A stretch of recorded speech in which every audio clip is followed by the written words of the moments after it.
Do you enjoy a good beat 'em up, but you're tired of all these videos talking about the same 5 games? Hey, guess what? You came to the right place, because we're covering 10 underrated co-op beat 'em ups.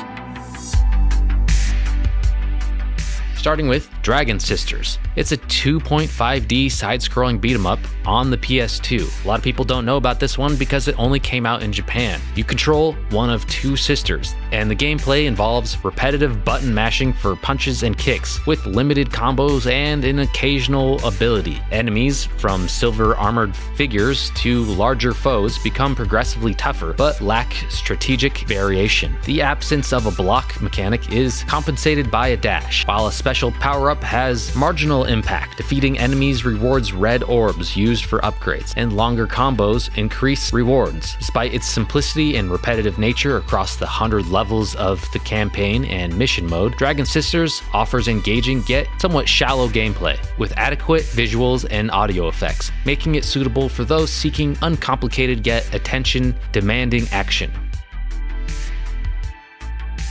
Target Renegade is not necessarily a hidden gem or an underrated beat 'em up, but the ZX Spectrum version is. I don't hear many people talk about this version, and this version actually has 2-player co-op, unlike the NES version. With the added dimension of weapon usage, the game leverages the Spectrum's controls for a dynamic experience. The protagonist and his twin, embodying detailed graphics and animations, engage in martial arts against a diverse array of foes, made possible by the Spectrum's graphical capabilities. The game's comic book aesthetic is brought to life on the Spectrum's limited color palette, presenting a captivating visual narrative, retaining classic moves and sound effects, along with a haunting soundtrack by Jonathan Dunn, immerses players within the Spectrum's sound capabilities. The sequel's expansion to larger levels, more enemies, weapons, and the retention of the original moves testifies to the Spectrum's ability to deliver a richer gaming experience. The 2-player option encourages social engagement, transforming sibling bonding into an intricate game, making Target Renegade a commendable achievement in ZX Spectrum's gaming history. The Great Battle series, with its charming SD aesthetic, has captivated players, especially the 3rd installment. The Great Battle 3, a standout brawler for the Super Famicom, exhibits marked improvements in gameplay mechanics over its predecessors. Equipped with weapons, characters' reach and individuality are enhanced, adding depth to the gameplay. Introducing a currency system for shop items adds strategic choices, though the health regeneration solely through shops is a downside. Level design includes gimmick stages for diversity, while the difficulty demands smart character selection and skillful play. Visually impressive for its era, the game's fantasy setting offers a wide array of environments, and redesigned villain cameos in medieval attire add to the fun. While the steep difficulty prevents it from becoming a classic, The Great Battle 3 remains a visually striking and engaging beat 'em up.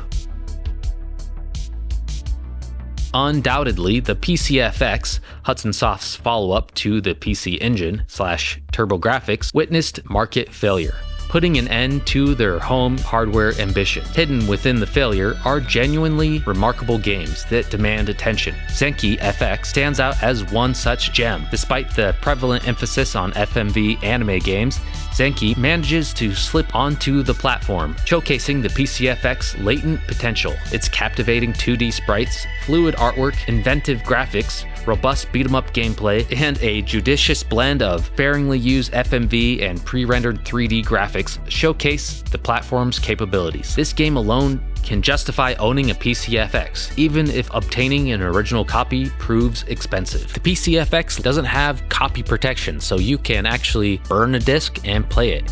And I do have a PCFX, and I did burn this game. That is how I played it. It's one of 2 games that I've actually wanted to play on the system. Its relative obscurity adds to the delight of discussing it. Zenki FX aligns with titles like Alien vs. Predator on the Jaguar, or Virtual Wario Land, games that single-handedly validate owning their respective hardware. It prompts contemplation about other games on failed consoles that render owning the hardware worthwhile for that solitary experience.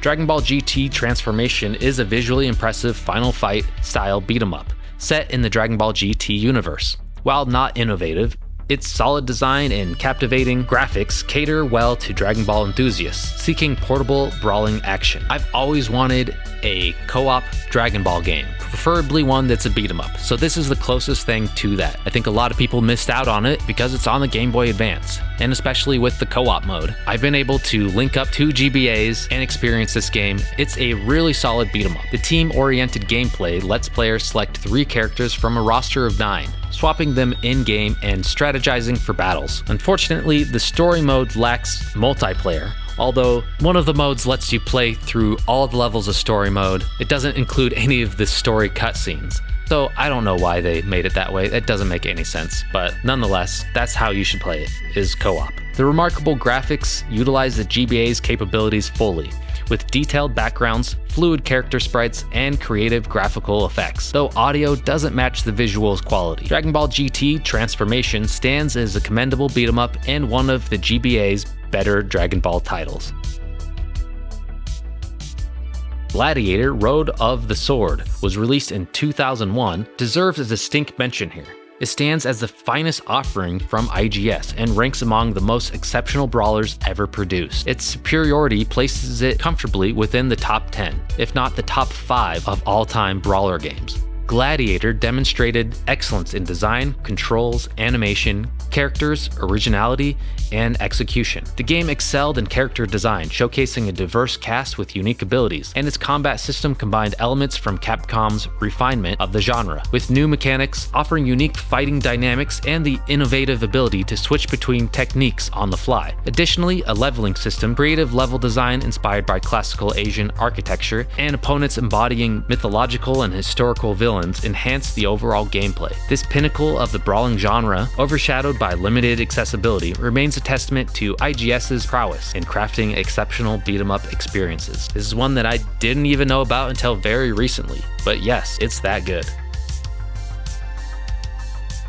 The delinquent manga genre, originating in the 1960s, features Japanese youth battling for supremacy in school or resisting societal norms. Hirotoshi Takahashi, a notable name in the genre, gained fame with Crows in 1990, a manga following Boya Hiramuchi's fights in Suzerain High School. Although not kid-friendly, it achieved popularity and led to manga sequels, movies like Crows Zero, and a game titled Crows, the battle action for Sega Saturn. This Saturn game exhibits influences from Techno's Kunio/Neketsu games with its side-scrolling combat, but it's marred by linear structure and repetitive backgrounds. It offered engaging characters, a rock-oriented soundtrack, and boss fights representing story arcs from the manga. The 4 playable characters have distinct abilities, although combat lacks fluid combos. While a bit monotonous in single player, it gains appeal in co-op mode, offering an intriguing experience for fans of Crows or Techno's beat-em-ups. This one was only released in Japan on Sega Saturn, so it's highly underrated. So this version of Final Fight 3 is a direct SNES port onto the NES, and it's a bootleg. It has 4 of the original playable characters, enemies, bosses, and rounds. Notably, weaker enemies are present throughout the entire game. The gameplay is considered easier due to reduced on-screen enemies to prevent sprite flicker, and there's only one route unlike the original. To maintain the aspect ratio, the screen size was adjusted with black bars at the top and bottom, displaying game data and round information. Cutscenes are taken from the stories, but lack punctuation and have white text, making speaker identification challenging. But all that being said, this is incredibly impressive to see on the NES, and it ends up being one of the best beat-em-ups on the NES. The controls feel great, the combat feels great, the graphics look really great and impressive. The only negative is the amount of flickering that goes on, but this is such a cool game to see. Okay, obviously everybody knows Streets of Rage 2. It's arguably the most popular beat 'em up of all time. A lot less people have played the Game Gear version of Streets of Rage 2, and it's definitely not as good, but it is much better than it has any right to be. Obviously you have the limited hardware of the Game Gear, so the graphics and music and gameplay are all simplified, but it's still really solid, and being able to link up and play this 2-player co-op on the go is such a cool thing. The pacing is slower compared to the previous title, allowing for better control and strategic planning. Special attacks and double tap moves are present, but a drawback is that enemies usually fall with a single hit, complicating combos. The level design is reminiscent of the Mega Drive version, with some rearrangements and new stages that resemble Contra. The music is impressive, fixing many of the flaws on the original Streets of Rage on Game Gear, making Streets of Rage 2 a notable improvement. Yes, it's definitely not as good as the Sega Genesis version, but if you're just looking for more Streets of Rage, you gotta at least try this version. Majesco's Guilty Gear Judgement on the PSP pleasantly surprises with its 2-in-1 bundle, delivering a refreshing beat-em-up experience alongside its fighter counterpart on a single UMD. While the franchise is known for its unique gameplay, Guilty Gear Judgement introduces a new side-scrolling brawler that pays homage to classic titles like Knights of the Round. This expanded beat-em-up segment boasts an impressive roster of over 20 characters, offering lengthy stages, challenging boss battles, and engaging storytelling moments. The beautifully drawn 2D graphics and animation shine, creating a visually appealing adventure. Players can enjoy this mode in both story and survival variations, or team up with a friend for co-op excitement. Though it occasionally falls victim to repetition due to a limited enemy variety, Guilty Gear Judgment's beat-em-up aspect offers a refreshing twist that adds significant value to the package. What are some other underrated beat-em-ups with co-op? If you enjoyed this video, make sure to watch our top 20 modern beat-em-ups video. Thank you for watching.